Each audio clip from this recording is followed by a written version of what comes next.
Our stock of the day, what been big news this morning, Qantas changes at the top. Vacating the pilot seat is Alan Joyce early. He's opted to jump as we advised the board that he'll bring forward his retirement by 2 months. As of tomorrow, in fact, Chief Executive Designate Vanessa Hudson taking on the role of Managing Director and Group Chief Executive effective tomorrow, September the 6th. And the appointment of Marcolina as Group CFO will also be accelerated. Qantas is facing a class action lawsuit over complaints that it misled customers and failed to issue refunds for cancelled flights during the pandemic.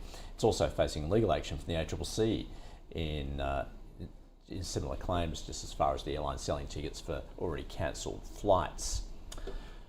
Checking in on how those shares are tracking, well, that's over the course of the year. Last time I looked, they were up about 1%, so positive reaction to, well, in fact, that's a longer term outlook there, over 5 years, but certainly in response to today's news, the shares up somewhat. All right, Luke, let's get some response then. Look, ever since those results were announced in mid-August, the share price has come off about 10%. Clearly, significant reputational damage having been done to the brand. So what do you make of this announcement? There has been significant pressure, of course, on Alan Joyce to accelerate his exit, and that's now happened. Yeah, it probably had to happen. As you said, he'd already announced his retirement, sold a lot of shares, and it was just a matter of going through the handover. Given all of the media backlash and political backlash to what's happened over the last few weeks, I think today's decision makes a lot of sense. And the reaction from the share price today probably indicates it's a bit of a non-event from that point of view. Taking a step back, though, and looking at the events of the last few weeks and the share price that gets pulled back, I think sometimes as investors, we naturally assume that when you see headlines in the papers or something like that, share prices can often overreact to that near-term news. This is an example, though, where I think the response is actually quite rational, because if you look at the profitability of Qantas over the last few years, and anyone who's flown can certainly attest to this, it was clear that Qantas was not operating in a proper playing field environment from a competitive point of view.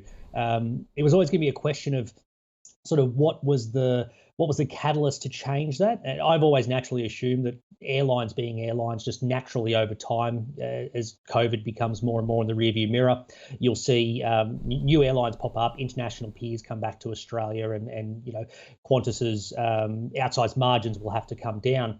But of course, that's all been brought forward by the Qatar Airways decision, the backlash that's had, and now the ACCC looking at a bunch of other things that Qantas has been alleged to do. So, from a reputational point of view, I think we'll still fly Qantas in a lot of ways. We don't have many alternatives, but it probably does accelerate that time frame of, the government in particular and the ACCC potentially allowing competitors to come back into Australia, whether they reverse that Qatar decision or, the next one that comes along gets approved or something like that. So I'm not too enthused about the outlook for Qantas. I think Alan Joyce as well. I made a comment last time I spoke about this, actually back in May. I think he's left a decent capital investment hole in the business as well. Look at the long-term capex of the business, and it's been depressed through his tenure. The age of the fleet has also increased, so there's probably a refresh that needs to happen there. So I think it's a bit of a handball for the new CEO, and maybe we see some turmoil over the next couple of years. And like I said, I think that share price reaction is actually quite rational. So, look, it's probably one I'd be exiting. I think there's more headwinds than tailwinds for Qantas over the next probably at least 1, maybe up to 3 years. And it's probably not the place where I'd want to play right now.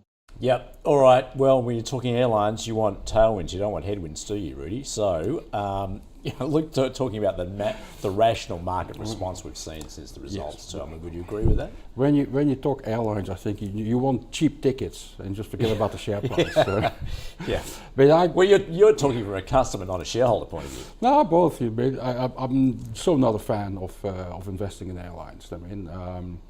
Warren Buffett said it best, and the problem with airlines is as extreme cyclicals, which always are dependent on the vagaries of things that are outside of their control, is that it lasts for a while and then it just goes down into the gurgle again. At the moment, we've had an extremely healthy airline, if we just look at the net profit figures. But Luke sort of touched upon it. I think what Joyce has done very well, he's reaped all the benefits in a very concentrated period of time and left all the issues to be sorted out to his successor. All right? We have the multi-billion program to basically to renew the fleet. We get all the ACCC things, we get the class actions.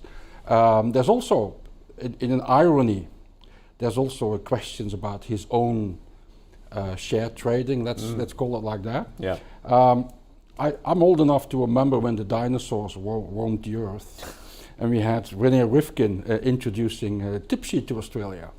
And there were always rumors around what's he up to, because it was always rumors that not everything was above board.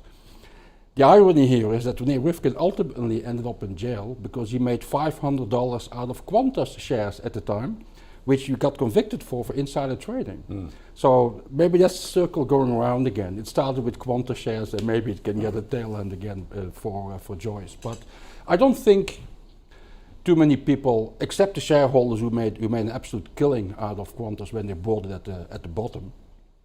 I think not too many other people will revere him after he's left. I don't think there's too much of a bad smell now. All right. So in terms of the stock itself, fly them, don't buy them.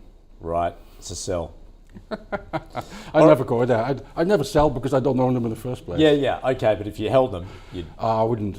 Well, if you held them, the irony here is that ever since the big recovery out of the COVID period, the shares haven't actually gone anywhere because the market in general assumed that it was temporary. Yep. Even though we had record profits and all of that, the share price looked undervalued because nobody believed it was going to last forever and ever. So the irony is that you're actually not buying an airline that's expensively priced here. All right. I'm taking that as a double sell then.